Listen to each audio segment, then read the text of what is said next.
जहाँ तक आबादी को कंट्रोल करने का ताल्लुक है, उसमें मजहब का बहुत बड़ा दखल है। हमने मजहब को तो छोड़ दिया एक तरफ और बाकी मनसूबाबंदी करते हैं और वो भी नीचे तक नहीं आती, उसकी इम्प्लीमेंटेशन में खराबी रह जाती है। मसलन अगर माएँ अपना दूध पिलाएं 100 साल में सिर्फ 3 पुश्तें होती हैं, और अगर डब्बे का दूध और ऊपर का दूसरा दूध पिलाया जाता रहे तो 100 साल में 6 पुश्तें होती हैं। इसके अलावा ये है कि हम कहते हैं हमारे वसाइल नहीं हैं, क्या करें, कैसे करें, तो भाई वसाइल खुद हमने पैदा कर दिए हैं। घर में जहाँ जिसके भी कुछ सहन है वहाँ फल लगा ले, फल के दरख्त लगा ले।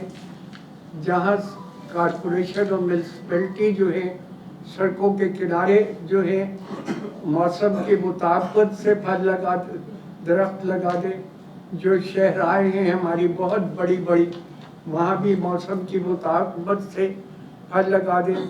इस तरह से एक तो लोगों को नौकरियाँ मिलेगी, फिर जो है वसाइल बेहतर हो जाएंगे। इसके अलावा ये है कि बच्चों की पैदाइश का जहाँ तक ताल्लुक़ है, कहा तो जाता है कि भाई हम बहुत कर रहे हैं, लेकिन अगर घर घर ख़वातीन के जहन में ये बात बिठा दी जाए कि कम से कम 3 साल का वक्फा दे, तो आहिस्ता आहिस्ता हमारी आबादी जो है काफ़ी हद तक कम हो जाएगी। मैं ज़ाती तौर पे तो ये समझता हूँ हमारी मनसूबाबंदी बहुत अच्छी होती है, लेकिन इसकी इम्प्लीमेंटेशन जो है उसमें कुछ नक़्स रह जाता है। उसकी वजूहात ये है कि खातून से मेरी मुलाकात हुई, उसके 17 बच्चे हैं। मैंने कहा 17? कह लगी अभी तो मेरी सास ने रोक दिया था, नहीं तो और होते। मैंने कहा ये क्या, अच्छी सास थी नहीं, और 17 बच्चे जो है सब के सब गवर्नमेंट के बड़ी बड़ी पोस्टों पे हैं। वो कह लगी कि जब मेरे बच्चे ऐसे होशियार हो सकते हैं तो सबके औरों के क्यों नहीं हो सकते? इतनी पोस्टें नहीं है ना।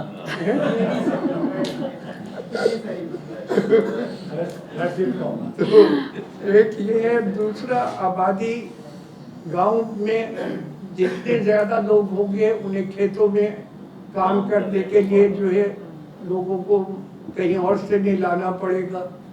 फिर ये है कि वहाँ जो वडेरे हैं उनके लिए वो आदमी सहारा बन जाते हैं जितनी आबादी ज़्यादा होती है।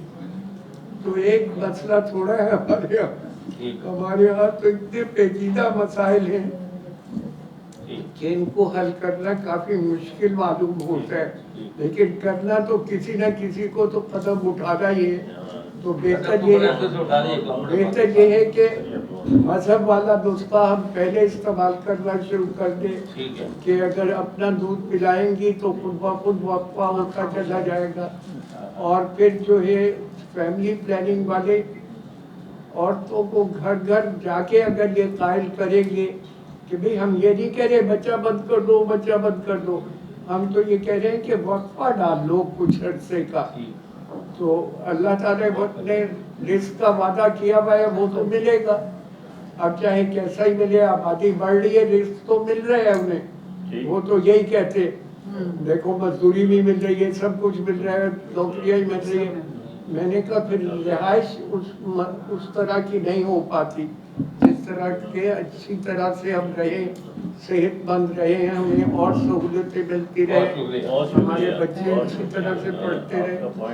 तो ये रिलीजियस जो बात हो रही है और लोग कहते हैं बांग्लादेश में रिलीजियस लोगों को ऑन बोर्ड किया गया, यहाँ पर भी काफ़ी मैं देख रहा हूँ। देखिए पाकिस्तान की बहुत बड़ी आबादी ना मस्जिद में जाती है, ना कोई नमाज पढ़ती है, ना कोई रिलीजियस से इन्फ्लुएंस होती है। पाकिस्तान की बहुत बड़ी आबादी। आप तो मतलब कहने का मतलब ये है कि ये टॉपिक जो है कि फैमिली प्लानिंग से जाने के बजाय इस पर होते जा रहे हैं कि लोगों को सबसे पहले तो इस्लाम कबूल करवाया जाए।